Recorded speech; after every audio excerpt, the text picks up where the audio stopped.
Bonjour, aujourd'hui je vais vous parler de fin de vie et d'une news très intéressante. Donc ça fait suite à un article de Gizmodo dédié à la durée de vie des téléphones.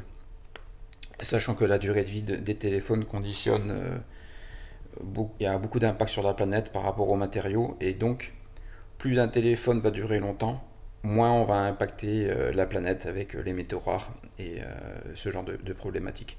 Donc en fait c'est un problème qui est super important et il y a un article dédié par Gizmodo. Donc en fait, pour faire simple, la durée de vie d'un téléphone, c'est la partie hardware qui va fonctionner. On va pouvoir changer la batterie, le CPU, et la partie software avec Android, par exemple, et voir combien de temps le constructeur va être capable d'appliquer des patchs, combien de temps on va pouvoir suivre les versions de l'OS. Et ça va directement conditionner la durée de vie du téléphone en conditions opérationnelles et sécurisées. Donc parmi les produits, on a Apple qui pointe, qui fait un petit rappel. Et la nouveauté, c'est que on va se concentrer ici sur Apple et Samsung. Et bien, c'est que directement, voilà, donc c'est ce que je vous disais. Donc Apple supporte les mises à jour généralement sur 5 ans, mais comme vous pouvez voir ici, c'est du texte. La partie sécurité, donc sur 7 ans, ce qui est très bien. Et la petite nouveauté, c'est que on va pointer directement sur les ressources de End of Life sur la partie iPhone. Donc on a ça. Et comme il y a une API, comme j'en ai déjà parlé plusieurs fois, on va aller voir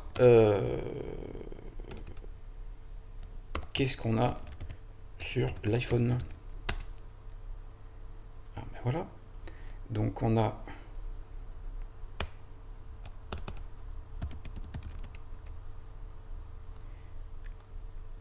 voilà, donc je vais essayer de faire quelque chose de lisible.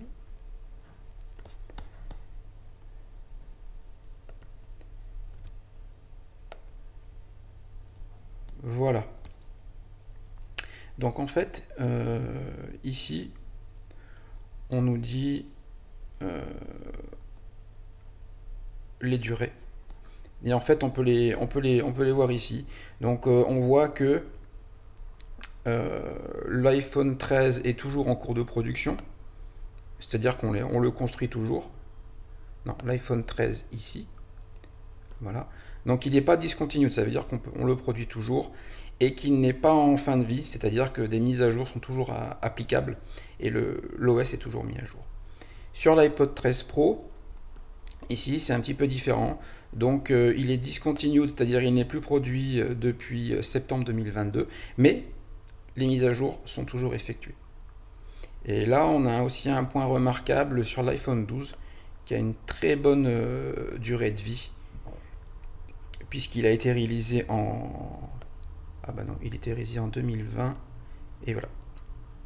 Donc vous voyez que là, ce qui est expliqué en texte, on peut le retrouver avec de la donnée, et ça c'est un beau succès, que maintenant les blogueurs commencent à s'appuyer sur les données de End of Life.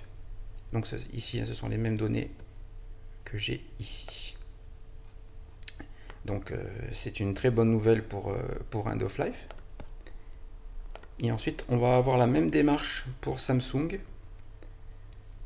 Donc, on pointe vers le site du constructeur pour l'annonce officielle.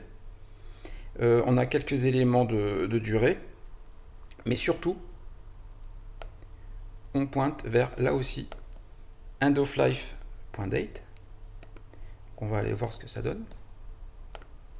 Et effectivement, on a bien les données.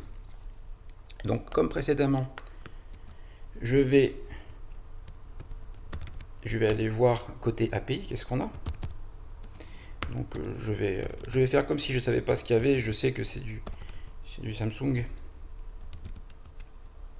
Donc le nom du téléphone, c'est Samsung.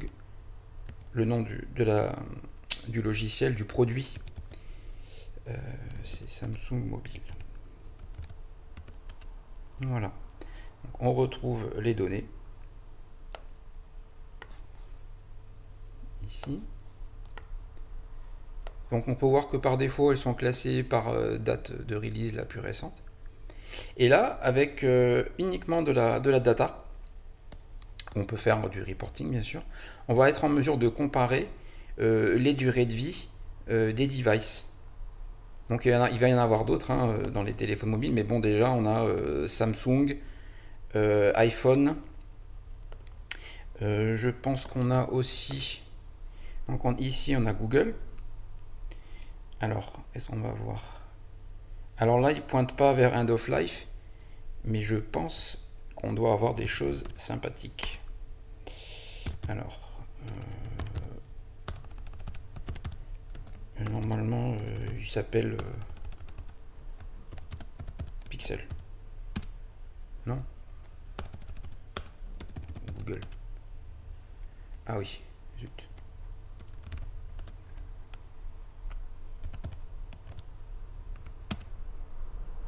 Bah dis donc, décidément. Hop, on fait propre. On reprend à 0. Pixel. Ah voilà, bah c'est bien Pixel tout court. Donc on va aller voir le Google Pixel. Et on retrouve bien les éléments Google. Donc là, je ne sais pas pourquoi ils ne l'ont pas pointé, mais on a bien les éléments du Google Pixel. Et on les retrouve ici, bien sûr, Google Pixel. Voilà. On retrouve les éléments avec plein de détails et le lien vers le site officiel. Donc en fait, ce qui se passe, c'est que sur l'ensemble des gros constructeurs qui sont cités ici, il y en a d'autres, hein, mais en tout cas sur cet article, on voit qu'on est couvert par Apple. On couvre Apple dans End of Life. Donc juste pour rappel, hein, je crois que c'est iPhone. Voilà, on a iPhone. Ensuite, on a Samsung. Voilà, avec Samsung Mobile. Et ensuite, avec Google, c'est le Pixel.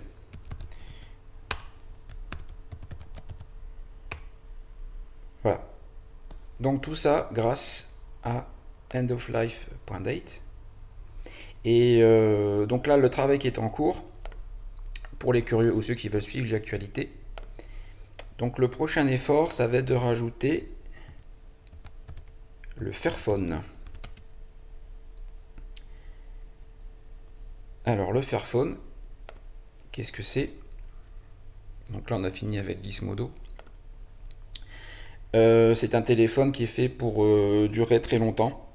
Le matériel est open source, certaines parties du logiciel aussi, voire l'intégralité selon comment on l'installe.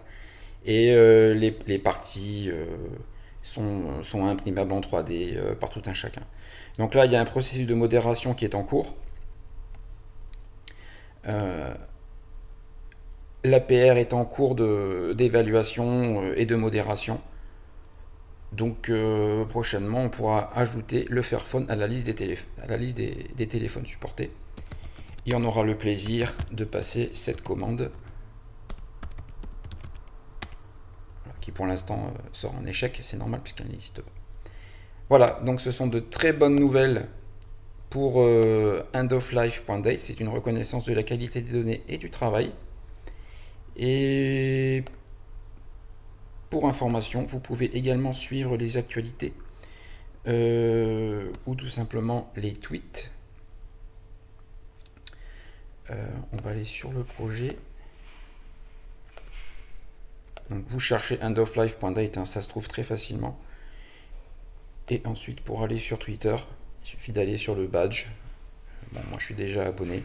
Et vous pourrez suivre les dernières actualités de endoflife.date pour suivre l'actualité des logiciels, des matériels, de tout un tas de choses.